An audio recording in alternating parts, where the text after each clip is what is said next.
નેત્રંગ તાલુકાના મચામંડી ગામે ઢોલી ડેમમાંથી પકડાયેલી માછલીના ભાગલા પાડવા જેવી સામાન્ય બાબતે સાવકા ભાઈએ ભાઈની હત્યા કરતા સમગ્ર પંથકમાં ચકચાર મચી જવા પામી છે। બનાવ બાદ ગામમાં શોકમગ્ન વાતાવરણ છવાઈ ગયું છે।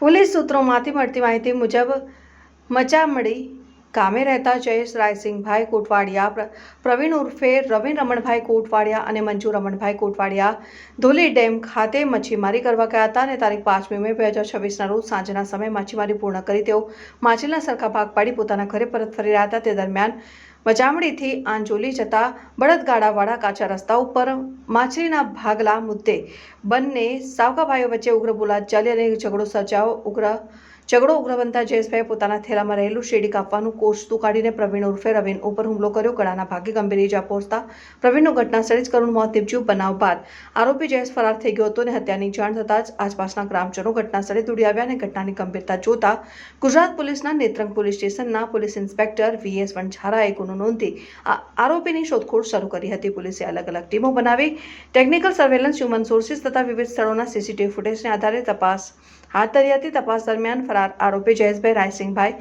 કોટવાડિયાને નર્મદા જિલ્લાના મોલકાપાડા ગામેથી ઝડપી પાડી ધરપકડ કરી જેલ ભેગો કરવામાં આવ્યો। વિડીયો જર્નાલિસ્ટ વિરેન્દ્ર પાટીલ સાથે સત્ય ટીવી ન્યૂઝ ભરૂચ।